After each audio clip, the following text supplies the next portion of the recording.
زندگی فانی ہے اور موت یقینی ہے۔ زندگی فانی کا مطلب یہ ہے کہ کوئی 1000 سال بھی اگر زندہ رہے تو بھی اس کو موت آنی ہے۔ آپ کہیں گے 1000 سال کون زندہ رہتا ہے؟ جنات 1000 سال سے زائد بھی زندہ رہتے ہیں، تو جنات کو بھی موت آنی ہے۔ تو جب ہزاروں سال والے نے مرنا ہے تو سینکڑوں سال والے نے تو اس سے بڑھ کے بطریق اولا مرنا ہے۔ تو اسی لیے زندگی کو فانی سمجھیں اور موت کو اور آخرت کو یقینی سمجھیں۔ جب ہم آخرت کو یقینی سمجھیں گے تو اس وقت ہمارے دل میں ایک کیفیت پیدا ہوگی۔ وہ کیفیت یہ ہوگی کہ میں دنیا میں اتنا مال استعمال کروں جتنا اللہ کو حساب دے سکوں۔ اگر آپ کے دل میں موت کی یاد، موت کا ولولہ، موت کا ذکر پیدا نہیں ہوگا تو دنیا کی محبت پیدا ہو جائے گی، اور دنیا کی محبت کو ختم کرنے کا ایک ہی طریقہ ہے کہ بندہ اپنی موت، اپنی آخرت، اپنی قبر کو یاد کرے۔ یہ جو وسوسہ چلتا ہے نا کہ کیا موت کو یاد کر کے اپنی زندگی گھٹانی ہے، یہ بات غلط ہے۔ موت کو یاد کرنے سے زندگی گھٹتی نہیں ہے، نہ موت کو بھولنے سے زندگی بڑھتی ہے، بلکہ غفلت والی، سستی والی زندگی اختیار ہو جاتی ہے بندہ اگر موت کو بھول جائے اور موت کو یاد کرے تو غفلت بندے کی ختم ہوتی ہے، سستی ختم ہوتی ہے، آخرت یاد آ جاتی ہے۔ اور جب آخرت یاد ہوگی تو پھر بندہ کسی پہ ظلم نہیں کرے گا، کسی کا حق نہیں کھائے گا، کسی کا مال ہڑپ نہیں کرے گا، چوری نہیں کرے گا، شکاری کے معاملات میں، زنا میں، شراب میں، اس طرح کے معاملات میں نہیں پڑے گا۔ کیوں؟ اسے موت یاد ہے۔ اور جب موت یاد آ جائے، آخرت اور قبر یاد آ جائے اور کوئی بندہ گناہ کو چھوڑ دے تو قرآن کریم فرماتا ہے کہ اللہ نے فرمایا کہ اللہ اس بندے سے وعدہ کرتے ہیں کہ اس آدمی کو میں جنت اس کے نام الاٹ کر کے دوں گا۔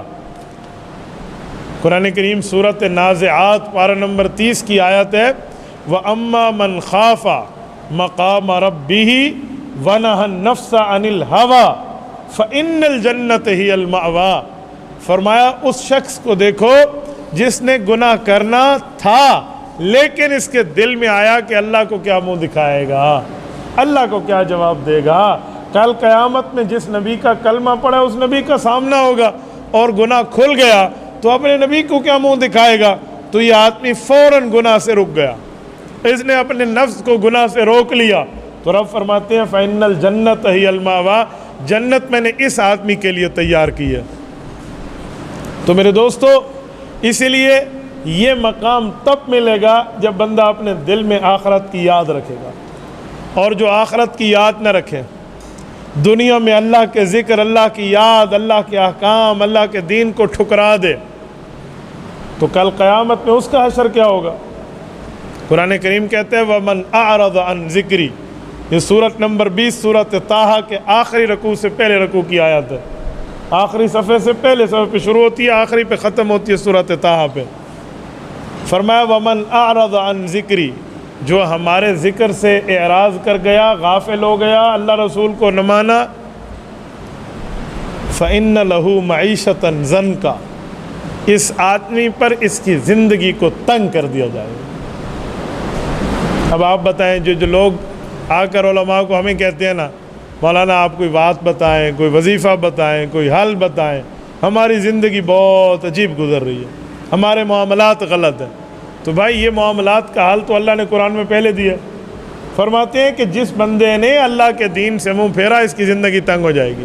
فَإِنَّ لَهُ مَعِيشَةً ضَنْكَ، یہ تو دنیا کا عذاب ہے۔ آخرت کا فرمایا وَنَحْشُرُهُ يَوْمَ الْقِيَامَةِ أَعْمَىٰ، دنیا میں آنکھیں تھیں، آخرت میں اٹھے گا تو اندھا ہوگا۔ آنکھیں ختم ہو چکی ہوں گی اس بندے کی، کیوں؟